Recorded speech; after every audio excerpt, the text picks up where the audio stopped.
नमस्कार श्रोताओं, इस समय हमारे स्टूडियो की घड़ी में ठीक 8:30 बजे हैं और ये समय है आपके अपने कार्यक्रम स्पोर्ट्स स्कैन का, जिसमें हम आपको रूबरू कराते हैं दिन भर की तमाम खेल खबरों से। आज के स्पोर्ट्स स्कैन के इस एडिशन के साथ मैं हूं आपका होस्ट दोस्त सिद्धार्थ सिंह। दिन भर की तमाम खेल खबरों पर विस्तार से चर्चा के लिए हमारे साथ स्टूडियो में आ चुके हैं जाने माने खेल पत्रकार अजय मसंद। अजय, स्पोर्ट्स स्कैन कार्यक्रम में आपका बहुत बहुत स्वागत है। नमस्कार सिद्धार्थ जी। सबसे पहले नजर अब तक की स्पोर्ट्स हेडलाइंस पर। विश्व शतरंज चैंपियनशिप में ग्रैंड मास्टर डी गुकेश और विश्व चैंपियन चीन के डिंग लिरेन के बीच 10वीं बाजी ड्रॉ। दोनों खिलाड़ी 5-5 अंक लेकर बराबरी पर। ऑस्ट्रेलिया के साथ दूसरे क्रिकेट टेस्ट मैच के दूसरे दिन का खेल समाप्त होने तक भारत ने अपनी दूसरी पारी में 5 विकेट पर 128 रन बनाए। भारत अभी भी 29 रन से पीछे।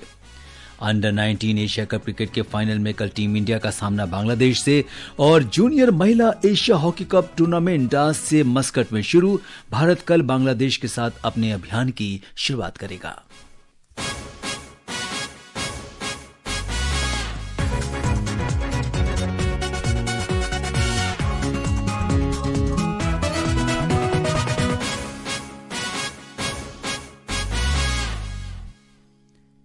श्रोताओं, खेल खबरों की शुरुआत करते हैं विश्व शतरंज चैंपियनशिप में, जहां पर ग्रैंड मास्टर डी गुकेश और विश्व चैंपियन चीन के डिंग लिरेन के बीच आज 10वीं बाजी भी ड्रॉ रही। दोनों खिलाड़ी फिलहाल 5-5 अंक लेकर बराबरी पर हैं। प्रतियोगिता में लिरेन ने पहली बाजी जीती थी, जबकि गुकेश तीसरी बाजी में विजयी रहे थे।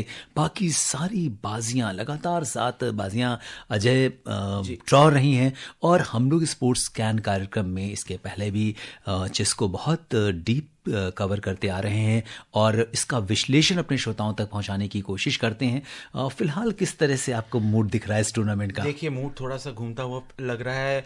थोड़ा सा डिंग लिरेन की तरफ झुकाव दिखने लगा है कि हो सकता है अपनी टाइटल को रिटेन कर लें जो उन्होंने जीती थी। वर्ल्ड चैंपियनशिप जीत चुके हैं तो सेकेंड टाइटल भी जीत सकते हैं। लेकिन अभी गुकेश ने हार नहीं मानी है। गुकेश बहुत ही अच्छा खेल रहे हैं। ये अलग बात है कि 7 कंसेक्यूटिव ड्रॉज हो गए हैं। 4 ही गेम्स बचे हैं रिजल्ट आने के लिए। अगर इसमें एक डिसाइसिव 1 पॉइंट की भी अगर एक लीड ले लेते हैं गुकेश तो वो डिसाइसिव होगी। नहीं तो फिर आगे जाके फास्टर टाइम कंट्रोल से डिसीजन होगा। अगर ड्रॉ का सिलसिला चलता रहा, काफी उसमें जो है लिरेन काफी स्ट्रांग हैं क्योंकि उनके पास एक्सपीरियंस भी बहुत है और वो रैपिड चेस में भी काफी स्ट्रांग है, तो वहां पे गुकेश शायद मात खा सकते हैं। और अगर चेस की बात कर रहे हैं तो क्यों ना बात की जाए अर्जुन पुरस्कार से सम्मानित ग्रैंड मास्टर प्रवीण थिप्से से। हेलो प्रवीण जी, आपका स्पोर्ट्स स्कैन कार्यक्रम में बहुत बहुत स्वागत है। और आज जिस तरीके से गुकेश और डिंग लिरेन के बीच में बाजी एक बार फिर ड्रॉ रही, क्या कहेंगे? लग रहा है कि करीबन अभी दोनों ने एक फैसला कर लिया है कि टाई ब्रेक तक जाने की उनकी मानसिक तैयारी हो गई है। तो उन्होंने सोचा कि अभी रिस्क ना ले। एक हमने देखा पहले 2-3 गेम के बाद कोई रिजल्टिंग गेम नहीं निकला और 9वें गेम में गुकेश जब व्हाइट से खेल रहे थे तो वो हमें काफी आशाएं थी कि व्हाइट से वो जीतने की कोशिश करेंगे। लेकिन उन्हें बहुत ही सिंपल लाइन चला और ड्रॉ हो गई। और उसी तरह से आज डिंग ने व्हाइट पीस होने के बावजूद 6th और 7th में जो पॉइंट्स की चाल चली, इसमें तो ये पता चल गया कि ये बाजी ड्रॉ ही हो सकती है क्योंकि सामने सामने पीसेस ला रहे हैं और लड़ाई कर रहे हैं। चुन चुन के दोनों एक दूसरे के पीसेस के ऊपर पीसेस ला रहे हैं। तो ये स्ट्रेटेजी 2 ही चीज में हो सकती है। या तो खिलाड़ी कोई एक आध ऐसी ओपनिंग की प्रिपरेशन रखी होगी जिसे ब्रह्मास्त्र कहते हैं।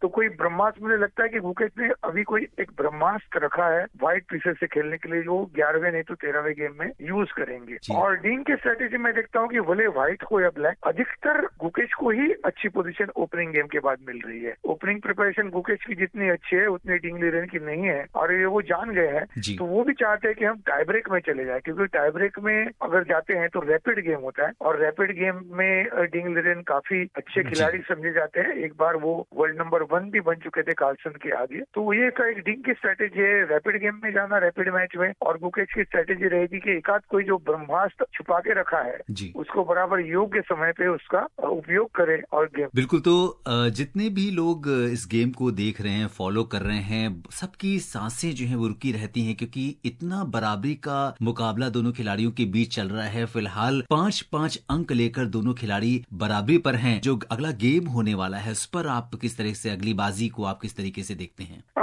एक तरह से देखता हूँ कि रैपिड में जाना गुकेश को नहीं चाहिए, तो गुकेश को एक गेम जीत के बाकी गेम ड्रॉ करने की जिम्मेदारी है।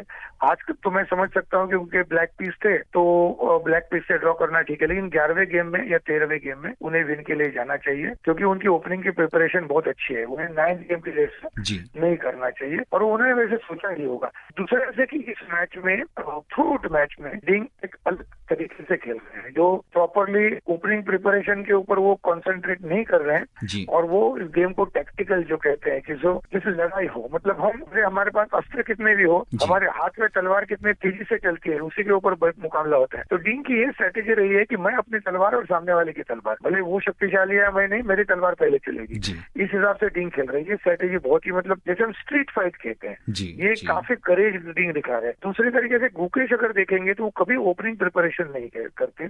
उनकी स्टाइल जो है, ओरिजिनल स्टाइल उनकी अनातोली कार्पोव जो वर्ल्ड चैंपियन थे उनके जैसी है कि वो सोच के अपनी चालें निकालेंगे, अपने प्लान पे चलेंगे। लेकिन ये इस चैंपियनशिप के लिए उन्होंने बेसिकली मुझे लगता है कि ओपनिंग की तैयारी की है। सारे ओपनिंग वो जल्दी खेल देते हैं, जो उन्हें 5 मिनट भी नहीं लेते हैं, तब तक करीबन दिन के 40 या 50 मिनट जा चुके होते हैं। तो उसमें लगता है कि गुकेश कभी कभी कुछ पोजीशन ऐसे खेल रहे हैं जो उनके चॉइस के नहीं है, बट उनके ट्रेनर्स के चॉइस के हो, तो उनको बाद में स्ट्रगल करना पड़ रहा है। तो प्रवीण, आप इस पूरे टूर्नामेंट पे नजर बनाए हुए हैं, हमारे लिसनर्स को आप अपडेट्स दे रहे हैं। अब हम सब की निगाहें 11वीं बाजी पर लगी होंगी और उम्मीद करते हैं कि कुछ रिजल्ट आएगा। स्पोर्ट्स कैन से जुड़ने के लिए और हमारे लिसनर्स को इतनी महत्वपूर्ण जानकारी देने के लिए आपका बहुत बहुत धन्यवाद और आभार। जी हाँ श्रोताओं, बता दें कि आपको 11वीं बाजी कल खेली जाएगी। और बढ़ते हैं आगे और बात करते हैं क्रिकेट की। एडिलेड में ऑस्ट्रेलिया के साथ दूसरे क्रिकेट टेस्ट मैच के दूसरे दिन का खेल समाप्त होने तक भारत ने अपनी दूसरी पारी में 5 विकेट पर 128 रन बना लिए थे। भारत अभी भी 29 रन से पीछे है। ऋषभ पंत 28 और नीतीश कुमार रेड्डी 15 रन बनाकर क्रीज पर हैं।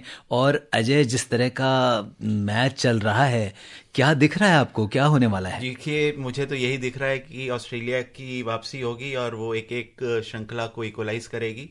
डेफिनेटली कल का वेट करते हैं, क्योंकि अभी भी इंडिया ने 128 पे 5 उन्होंने विकेट खो दिए हैं और अभी भी 29 रन की जो है बढ़त ऑस्ट्रेलिया के पास है।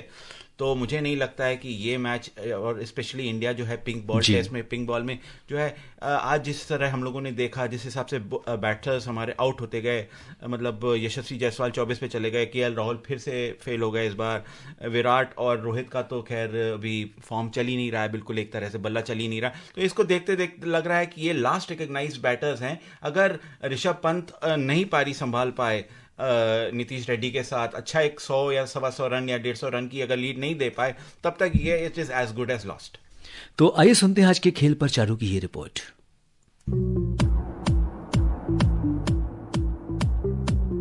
ट्रेविस हेड के आक्रामक शतक से पहली पारी में बढ़त लेने के बाद ऑस्ट्रेलिया ने मैच के दूसरे दिन दूसरी पारी में 128 रन पर भारत के 5 विकेट झटककर मैच पर अपना दावा काफी मजबूत कर लिया है। भारत के खिलाफ लगातार अच्छी बल्लेबाजी करने वाले हेड ने 140 रन की अपनी पारी में 17 चौके और 4 छक्के के साथ शानदार पारी खेली। टीम इंडिया के बल्लेबाजों ने दूसरी पारी में भी निराश किया और टीम दूसरे दिन 24 ओवर में 5 विकेट खोकर 128 रन बनाकर संघर्ष कर रही है और अब भी 29 रन से पीछे है। दिन का खेल खत्म होने तक ऋषभ पंत 28 और नीतीश रेड्डी 15 रन बनाकर क्रीज पर मौजूद हैं। इससे पहले यशस्वी जायसवाल ने 24 और शुभमन गिल ने 28 रन बनाए। ऑस्ट्रेलिया की ओर से पैट कमिंग्स और स्कॉट बोलेंड ने 2-2 विकेट और मिचेल स्टॉक ने 1 विकेट लिया। ऑस्ट्रेलिया ने अपनी पहली पारी में 337 रन बनाकर 157 रन की बढ़त बनाई थी। वहीं भारत की पहली पारी 180 रन पर सिमट गई थी। अब कल पंत और नीतीश पर भारत को बचाने की बड़ी जिम्मेदारी होगी। उम्मीद है टीम इंडिया कल पूरे जोश से बाउंस बैक करेगी। Charu Saxena, sports scan.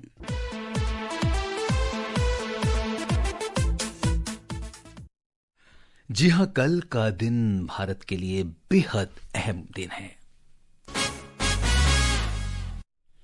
Dubai में अंडर 19 एशिया कप क्रिकेट के फाइनल में कल भारत का सामना बांग्लादेश से होगा। कल सेमीफाइनल में भारत ने श्रीलंका को 7 विकेट से हराकर फाइनल में प्रवेश किया। अजय, काफी इंपॉर्टेंट मुकाबला है, खिताबी मुकाबला। जी हाँ, बिल्कुल। और इंडिया पिछली बार जो है बांग्लादेश से हार गई थी सेमीफाइनल में, और उसका ज़रूर उनको जो है एक वो लेना है, रिवेंज लेनी है। तो definitely revenge will be on India's mind.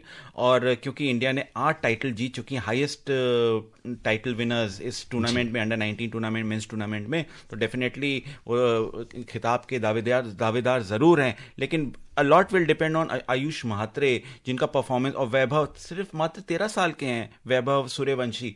इन दोनों ने जो है अभी, इनफैक्ट वैभव ने तो पिछले 2 मैचेस में हाफ सेंचुरीज मारी हैं, और इनफैक्ट श्रीलंका के अगेंस्ट भी उन्होंने हाफ सेंचुरी मारी थी, जिसके चलते इंडिया जो है फाइनल में पहुंची। तो डेफिनेटली इन दोनों पे बहुत दारोमदार है कि इंडिया जीतती है कि नहीं। बिल्कुल। तो आइए सुनते हैं स्पोर्ट्स डेस्क की ये रिपोर्ट।